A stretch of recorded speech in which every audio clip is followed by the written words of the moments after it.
Hello students, आपका हमारे channel पर स्वागत है। आज हम क्लास 10th का chapter number 9 applications of trigonometry पढ़ेंगे और कुछ क्वेश्चंस भी करेंगे। तो शुरू करते हैं इसी के साथ। एप्लीकेशंस ऑफ ट्रिग्नोमेट्री में जो हम पढ़ने वाले हैं उसका रिलेशन पूरा है कि इंट्रोडक्शन टू ट्रिग्नोमेट्री से, जो हमने पिछले कुछ लेक्चर्स में पढ़ा है। जो हमने जाना कि क्या है ट्रिग्नोमेट्री और क्या हमें एंगल्स की वैल्यूज़ मिली, हमने पूरी टेबल पढ़ी। तो उसी का हम डेली लाइफ में क्या यूज़ कर सकते हैं ये हम इस चैप्टर में पढ़ेंगे। कैसे किसी बिल्डिंग का हाइट निकालना, ये सब इस चैप्टर में आएगा। तो इसी के साथ जो शुरू करते हैं कि इसमें क्या पढ़ने वाले हैं। इसमें शुरू में दो चीज़ें आती हैं, एंगल ऑफ एलिवेशन और एंगल ऑफ डिप्रेशन। तो जो एंगल ऑफ एलिवेशन है, एंगल ऑफ एलिवेशन, तो जो फर्स्ट टॉपिक है angle of elevation. Angle of elevation होता है हमेशा, जो इसमें एंगल की बात करी गई है वो हमेशा हॉरिजॉन्टल से बनता है। मतलब जब भी बोले कि अगर आप खड़े हैं और आप किसी भी चीज़ को देख रहे हैं, मतलब जैसे कि आप आसमान में एक प्लेन को देख रहे हैं, तो आपका जो मतलब किसी व्यक्ति का 30 डिग्री एंगल है, इसका मतलब कि उसकी आंखों का एंगल हॉरिजॉन्टल से उस प्लेन तक का 30 डिग्री एंगल है। अब इसको कैसे समझेंगे, जैसे कि यहाँ पर कोई चीज़ है और यहाँ पर कोई भी बिल्डिंग है और यहाँ को टॉप से अगर कोई देखे तो यहाँ देखने पर जो एंगल माना जाएगा वो हमेशा हॉरिजॉन्टल से माना जाएगा, हॉरिजॉन्टल से 30 डिग्री। और ये हमेशा बोला नहीं जाता है कि हॉरिजॉन्टल से एंगल है, हॉरिजॉन्टल से एंगल है। ये अंडरस्टूड है कि हॉरिजॉन्टल से ही एंगल है। हॉरिजॉन्टल मतलब एक सीधी लाइन, सिंपल। तो एंगल ऑफ एलिवेशन ये होता है कि जब जो जहाँ से ऑब्जर्वर देख रहा है उससे ऊपर अगर चीज़ है और वहाँ देखने के लिए जो एंगल बनता है वो एंगल ऑफ एलिवेशन होता है। जैसे कि यहाँ पर एंगल ऑफ एलिवेशन है क्योंकि ऑब्जर्वर से ऊपर वो चीज़ है, तो उसे एंगल ऑफ एलिवेशन बोलते हैं। उसी के साथ एंगल ऑफ डिप्रेशन, तो सेकेंड टॉपिक आता है angle of depression. Angle of depression जो होता है उसका मतलब होता है कि जब ऑब्जर्वर किसी चीज़ को देख रहा है और जो एंगल हॉरिजॉन्टल से बन रहा है, तो जो एंगल बन रहा है वो क्लॉकवाइज बन रहा है। या फिर सिंपल भाषा में ये बोल सकते हैं कि जो ऑब्जर्वर है और जो देखे जाने वाला ऑब्जेक्ट है, ऑब्जर्वर ऊपर है और ऑब्जेक्ट नीचे है, सिंपल। अब जैसे इसको देख लेते हैं, जैसे कि आप एक बिल्डिंग पर खड़े हो और यहाँ से अगर हम बिल्डिंग की शेडो बन रही है सन के कारण यहाँ तक, तो अगर आप इसको देख रहे हो तो ये जो हॉरिजॉन्टल से एंगल बना ये है एंगल ऑफ डिप्रेशन नीचे की तरफ। ये जैसे मान लीजिए 60 डिग्री है तो ये एंगल ऑफ डिप्रेशन है। यहाँ पर ये चीज़ एंगल ऑफ एलिवेशन है। लेकिन इन दोनों से कुछ अलग चीज़ नहीं होगी, दोनों में हमारे को कुछ ना कुछ रिलेशन निकालना होगा दो ट्रायंगल्स के बीच में। और एक जो हमारी चीज़ नहीं पता है, हाइट नहीं पता है, फिर कई चीज़ों में लेंथ नहीं पता, तो हमें वो चीज़ निकालनी है। इससे ज़्यादा यहाँ कुछ भी नहीं है। अब जैसे कि इसमें क्वेश्चंस कैसे आएंगे, इसमें क्वेश्चंस ऐसे ही आएंगे। सबसे पहले तो सिंपल क्वेश्चंस आएंगे कि एक आपको राइट एंगल ट्रायंगल की इन्फॉर्मेशन दे दी जाएगी और कह दिया जाएगा जैसे ये ABC ट्रायंगल मान लीजिए, तो इसमें कह दिया जाएगा कि आपको ये पता नहीं है, आपको ये पता नहीं है, सिर्फ आपको कुछ एक साइड पता होगी। मान लीजिए 5 दे दिया, तो साथ में ये कुछ एंगल बताया जाएगा आपको, या फिर ये एंगल बताया जाएगा और ये तो पता ही है। और उससे आप 10, 30 किसी भी एंगल की वैल्यू निकाल सकते हैं, जैसा कि आपने इंट्रोडक्शन टू ट्रिग्नोमेट्री में पढ़ा है। एंगल ऑफ एलिवेशन का ये मतलब होता है कि हॉरिजॉन्टल से ऊपर देखा जाना, मतलब ऑब्जर्वर अपने ऊपर की चीज़ों को देख रहा है, और जब ऑब्जर्वर अपने नीचे की चीज़ों को देखे और तब एंगल की बात की जाए तब वो हॉरिजॉन्टल से नीचे की तरफ एंगल बनता है। इसका मतलब एंगल ऑफ डिप्रेशन, सिंपल यही है। अब हम कुछ क्वेश्चंस करेंगे इसके, जो कि बहुत अच्छे और इम्पोर्टेंट क्वेश्चंस हैं। तो शुरू कर, जैसे कि आप देख सकते हैं 9.1 का ही एक क्वेश्चन है और इजीली हम इसको समझेंगे। और ये फर्स्ट ही क्वेश्चन है। तो आपको गिवन है कि एक circus artist is climbing a 20 metre long rope which is tightly stretched tied from the top of the vertical pole of the ground. Find the height of the pole if the angle made by the rope with the ground is level is 30 degree. अपने को कुछ नहीं करना, सबसे पहले जो information दी हुई होती है उसके हिसाब से हमारे को सिर्फ ट्रायंगल बनाना होता है। सबसे फर्स्ट स्टेप और सबसे बेस्ट स्टेप है ये किसी भी ट्रिग्नोमेट्रिक इक्वेशन को सॉल्व करने का। तो है कि एक सर्कस आर्टिस्ट है जो कि एक लंबी 20 मीटर रोप पे चढ़ा हुआ है, जो कि टाइटली स्ट्रेच है एक वर्टिकल पोल के जो ग्राउंड में लगाया गया हुआ है, और जो उसकी हाइट है, हाइट फाइंड करनी है, और जो एंगल बना रहा है रोप ग्राउंड लेवल के साथ वो 30 डिग्री है। तो हमारे को तो इतना ही समझ में आ रहा है कि एक पोल है, उससे एक रोप को स्ट्रेच कर दिया गया है, और साथ में हमारे को इतना पता है कि ये जो एंगल बना रहा है ये रोप है, तो ये जो ग्राउंड लेवल है उसके साथ ये 30 डिग्री एंगल बना रहा है। 30 डिग्री एंगल बनाने के साथ साथ यहाँ पर हमारे को पता है कि जो हमारे को रोप की जो लेंथ दी गई है वो 20 मीटर दी गई है। ये एक तरह से राइट एंगल ट्रायंगल हमारे को दिख गया है। अब हम इसका नाम दे देते हैं ABC।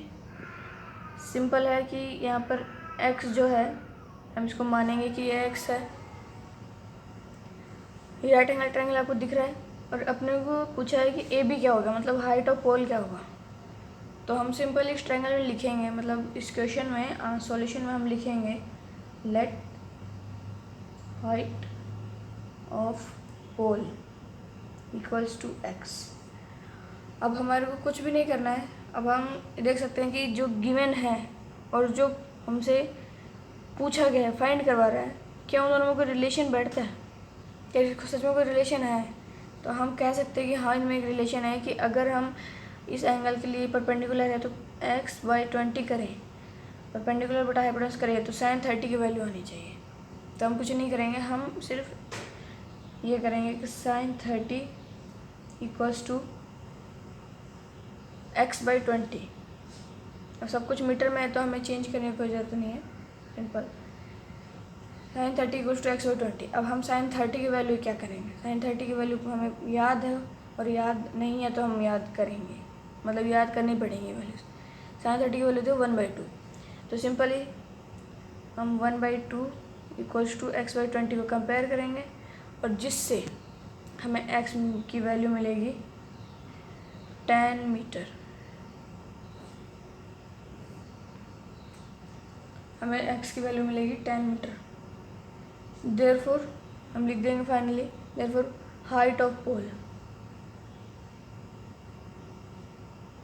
Equals to 10 metre. तो ये बहुत इजी क्वेश्चन होता है, लेकिन बस हम इसमें ये गलती करते हैं कि हम ट्रायंगल बनाए बिना इसके बारे में सोचने लग जाते हैं। सबसे पहले कि हमें को ट्रायंगल ही बनाना है और कुछ नहीं करना, उसके बाद हमारे को अपने आप दिख जाएगा कि इसमें क्या करना है। तो इसी के साथ एक नेक्स्ट क्वेश्चन करते हैं। नेक्स्ट क्वेश्चन आपके सामने है, ये एक सेकंड क्वेश्चन है और ये बहुत अच्छा क्वेश्चन है। तो हम देखते हैं इस क्वेश्चन में क्या है। A tree is broken due to the storm and the broken part bends so that the top of the tree touches the ground, making an angle 30 degree with it, and the distance between the foot of the tree to the point where the top touches the ground is 8 meter. Find the height of tree. Simple है कि एक tree है जो टूट चुकी है और उसका टॉप ग्राउंड पर टच कर रहा है, तो हमें हाइट ऑफ ट्री पूरा पता करना है। हमारे कुछ इन्फॉर्मेशन दी है कि जो डिस्टेंस है ट्री से और जो टूटा हुआ जो ट्री का पार्ट है जो गिरा है जहाँ पर, वहाँ तक की डिस्टेंस 8 मीटर है, और जो एंगल बन रहा है उसके साथ वो 30 डिग्री है। तो हमारे कुछ इन्फॉर्मेशन दी है, हम उसके साथ एक ट्रायंगल बनाएंगे। ट्रायंगल ये होगा, मान लीजिए ट्री था, ट्री यहाँ से टूटा, सपोज टू यहाँ से टूट गया है, मानेंगे ऐसे, चाहे तो आप इसको डैश डैश डैश भी बना सकते हैं थोड़ा अट्रैक्टिव दिखने के लिए। ये है हमारा एक डायग्राम, इसमें ये ट्री था तो हमने ये माना कि ये ट्री यहाँ से टूटा है, तो ये जो डिस्टेंस दी हुई है वो 8 मीटर है, और ये जो एंगल दिया हुआ है वो 30 डिग्री है। सिंपल यही है। अब इसके साथ ये भी कि हम अब इस ट्रायंगल को नाम देते हैं BC। ये 8 दिया हुआ है तो इससे हम ये भी निकाल लेंगे और ये भी निकालेंगे क्योंकि हमारे पास एंगल दिया हुआ है। इसके साथ हमारे को पता है रिलेशन, तो हम यहाँ x लिखेंगे, मान रहे हैं हम यहाँ y लिखेंगे। Let A B equals to X and A C equals to Y. According to data हम इस एंगल का यूज़ करते क्या करेंगे, देयरफॉर अब ये अपॉन में ये जो गिवन है और जो फाइंड करना है उन दोनों के बीच का रिलेशन देखा जाता है हमेशा, ताकि हमारे को इजीली पता चल जाए क्या होगा। तो x/8 मतलब परपेंडिकुलर बटा बाय बेस, ये क्या होता है, ये tan थीटा होता है। तो यहाँ पर जो थीटा की वैल्यू 30 डिग्री दे रखी है, तो हम लिखेंगे इन ट्रायंगल ABC। सिंपल लिखने का तरीका है ये, लिखेंगे कि x/8 equals to tan 30 degree. ये लिखने के बाद समझ लो कि हमारा 90% क्वेश्चन हो जाता है, क्योंकि हमारे को tan 30 की वैल्यू पता है और वो होती है 1/√3। tan 30 की वैल्यू 1/√3 होती है, सिंपल। तो आप देख सकते हैं कि x/8 इक्वल्स टू 1/√3। तो इसी के साथ हमने जो tan 30 लिया है हम उससे x निकाल लेंगे और x इजीली आ जाएगा 8/√3। इसको हमने इधर भेज दिया। जो भी हमने डिस्टेंस ली थी वो मीटर में थी। हमेशा यूनिट लिखें, हमेशा भूलें मत कभी भी यूनिट लिखना। ये मीटर मतलब कि जो बचा हुआ सीधा पार्ट है ट्री का वो 8/√3 मीटर हमें पता चल गया है। अब हमारे को ये पता करना है कि हाइपोटेन्यूज कितनी है इस ट्रायंगल की। उससे क्या होगा, जो ये है वो मिल जाएगा। तो देखते हैं कि y कितना है। हम दोबारा लिखेंगे therefore इन triangle ABC base upon hypotenuse क्या होता है। बेस अपॉन हाइपोटेन्यूज हमने पढ़ रखा है कि ये होता है cos थीटा। यहाँ पर थीटा की वैल्यू 30 है, तो हम सिंपल लिख देंगे in triangle ABC cos 30 equals to base upon hypotenuse. Simple. cos 30 की वैल्यू आपको पता ही होगी √3/2। cos 30 की वैल्यू होती है √3/2। तो हम लिखेंगे √3/2 इक्वल्स टू 8/y। सब कुछ मीटर में चल रहा है, जब y फाइंड कर ले तब फाइनल में मीटर लिख दे। तो देखते हैं क्या कैसे होता है। अब हम y निकालना चाहते हैं, तो अगर हम इधर से इसको इधर भेजेंगे तो हमारे को फिर से रेसिप्रोकल थोड़ा सा टफ हो जाएगा। तो सिंपल ही है, कुछ नहीं करना, हम y को इधर भेज देते हैं और इसको इधर भेज देते हैं, तो हमारा पता चल जाएगा y इक्वल्स टू 8/√3 इंटू 2। इधर जाके पूरा उल्टा हो गया और इधर y चला गया। सिंपल आपको पता चल गया कि इतने मीटर y है, कुछ नहीं हुआ ज़्यादा। तो y इक्वल्स टू 16/√3 मीटर, हमारे को ये पता चल गया है। अब क्या हुआ, अब हमारे से जो पूछा है उस पर हमेशा हमारे को फोकस रखना है, भूलना नहीं है क्या पूछा है। कई बच्चे XY निकाल कर छोड़ देते हैं, ऐसा नहीं करना है, हमारे को ध्यान रखना है। एंड में क्वेश्चन में देखिए ध्यान से, एंड में लिखा है फाइंड हाइट ऑफ ट्री।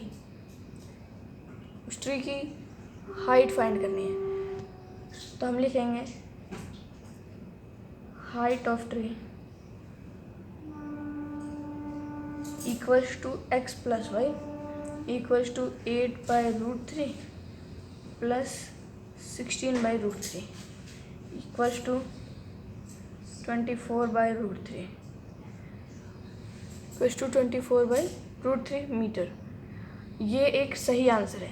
लेकिन अगर आप इसको चाहें, अगर आप चाहते हैं कि हम √3 अपॉन में नहीं रखेंगे, तो आप सिंपली कर सकते हैं कि √3 से ऊपर और नीचे मतलब कि डिनोमिनेटर और न्यूमरेटर दोनों को मल्टीप्लाई कर देंगे। एक अच्छा फॉर्म होता है वो आंसर देने का। अदरवाइज़ ये आंसर भी एकदम राइट है, इसमें कोई गलती नहीं है। लेकिन फिर भी हम एक बार देख लेते हैं कि हम उसको कैसे करेंगे।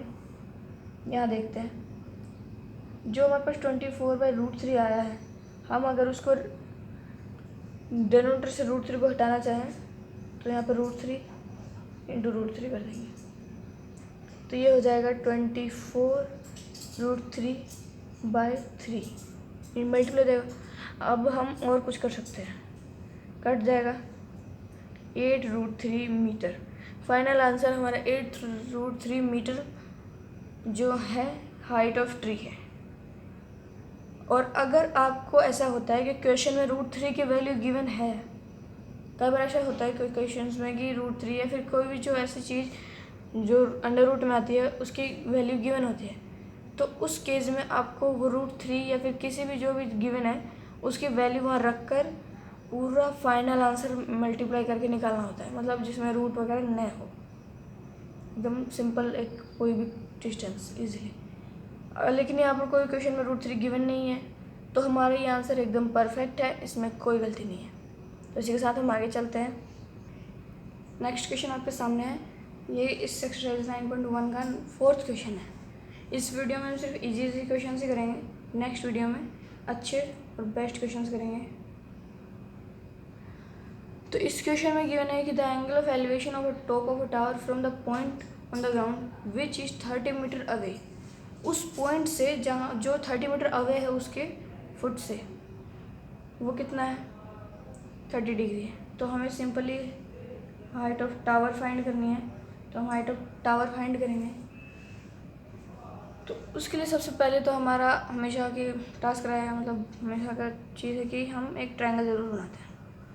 तो एक ट्रायंगल सबसे पहले तो बना लो, क्योंकि हमें पता है कि इसमें 30 डिग्री है और जो टॉप है, बिल्डिंग हमेशा सीधी मानते हैं, जब तक कुछ ना कहा जाए तब तक हर चीज़ को सीधी मानना। अब जैसे एक बार हम उस क्वेश्चन को देखते हैं जो हमने ट्री वाला किया था, जो हमने क्वेश्चन किया था जो ट्री वाला। अब उसमें कई बच्चे ये सोचते हैं कि अब हम टॉप कहाँ से मानेंगे, मतलब ट्री है तो वो तो पत्तों का ट्री है, तो हो सकता है कि जो टूटा हुआ पार्ट होगा वो उसके टॉप से ना लेकर थोड़ा आगे ही एंगल बना रहा होगा झुकने के बाद। लेकिन ऐसा नहीं है, जब तक कुछ भी नहीं कहा गया आपको क्वेश्चन में कि यहाँ से लीजिए वहाँ से लीजिए, तब तक आपको ये मानना है कि ट्री यहाँ से टूटा और एक पत्ते पे जाकर टिक गया, सिंपल। मतलब कि यही मानना है कि जो गिवन है वो पूरे एकदम हाइट से देख रहा है और एकदम सीधी चीज़ है, हमें राइट एंगल मान लेना है, जब तक ये ना बोला जाए कि कुछ और इन्फॉर्मेशन आ दी है। तो ये एक अच्छी चीज़ है कि हमें एक इन्फॉर्मेशन से कि एक बिल्डिंग है और उससे 30 मीटर एक पॉइंट है अवे, और वहाँ से जो एंगल बन रहा है, सॉरी ये तो ज़्यादा दूर हो गया पॉइंट, कोई बात नहीं, हम मान लेते। वो जो एंगल बन रहा है उसके यहाँ से फिर एंगल ऑफ एलिवेशन, यहाँ से एंगल ऑफ एलिवेशन बनेगा वो 30 डिग्री है, और ये ट्रायंगल ABC है, नाम दे देते हैं ट्रायंगल को सिंपल। तो अब हमें फाइंड क्या करना है, हमें हाइट ऑफ टावर फाइंड करना है। तो यहाँ पर हम x मान लेंगे, ज़रूर नहीं है आप x माने, कुछ भी मान सकते हैं, अपना नाम भी मान सकते हैं, सिंपल। तो एंगल ऑफ एलिवेशन हमें गिवन है, ये 30 डिग्री है और ये x फाइंड करना है। तो हमारे को सिंपल एक ट्रिक हमने आपको बताई कि जो फाइंड करना है और जो गिवन है उसमें क्या रिलेशन है, फटाफट वो लिखो और आपका आंसर क्यों आ जाएगा बस। तो हम लिखेंगे इन ट्रायंगल ABC, जो AB है और जो BC है उसमें एक रिलेशन है कि परपेंडिकुलर बेटा बेस हमें को पता है tan थीटा होता है, और यहाँ थीटा की वैल्यू फिर से 30 डिग्री जो पिछले क्वेश्चन में हमारे साथ किया था हमने दी हुई है। तो हम देखते हैं जो x/30 है वो 30 मीटर है ये, और ये डिग्री 10 डिग्री। अब x/30 है इक्वल्स टू tan 30 की कितनी वैल्यू होती है, 1/√3। याद रखनी है आपको वो टेबल, आप उसे याद कर लें तभी आप इन क्वेश्चंस को इजीली कर पाएंगे, नहीं तो हमेशा अगर सोचेंगे tan 30 क्या है, tan 30 की वैल्यू होती है 1/√3। तो हम यहाँ लिखेंगे 1/√3 x इक्वल्स टू, अब हम इजीली पता कर रहे हैं कि 30/√3 मीटर, यूनिट का ध्यान रखें, x इक्वल्स टू 30/√3 मीटर हो गया। मतलब हाइट ऑफ बिल्डिंग क्या है, ये 30/√3। लेकिन हमें आपको बताया कि अगर आप चाहें तो इसको और सॉल्व कर सकते हैं, मतलब और अच्छा दिखाने के लिए करते हैं, ऐसा कुछ ज़रूरी नहीं है। जो 30/√3 गिवन हमारे पास आया x, हम उसको √3/√3 से मल्टीप्लाई कर देंगे। ऐसा क्यों कर रहे हैं? ताकि हम नीचे से √3 को हटा सकें, क्योंकि एक आंसर देने का फॉर्म अक्सर नहीं माना जाता है। अच्छा फॉर्म यही है कि हम जो भी इरेशनल नंबर है उसको अपोन से हटा दें। तो सिंपल हो जाएगा 30√3/3 इक्वल्स टू, अब इसे काटेंगे तो 10√3 मीटर, मतलब हाइट ऑफ ट्री क्या हो गया, इक्वल्स टू 10√3 मीटर। इसी के साथ वीडियो का एंड। अब हम ने जो इस वीडियो में जो क्वेश्चंस किए हैं वो एक इजी क्वेश्चंस थे, लेकिन हमने इसमें इसलिए वो क्वेश्चंस ही चूज़ किए जो कि इजी हों, ताकि आपको समझ में आए कि कैसे हम उसका यूज़ करेंगे, क्या एप्लीकेशंस है। अब हम नेक्स्ट वीडियो में इससे कुछ अच्छे लेवल के क्वेश्चंस करेंगे जो 9.1 एक्सरसाइज के ही होंगे और कुछ अच्छे लेवल के। तो इसी के साथ अगर आपको हमारा वीडियो अच्छा लगे तो ज़्यादा से ज़्यादा शेयर करें और हमारे चैनल को सब्सक्राइब करें ताकि और कोई फ़ायदा हो। Thank you.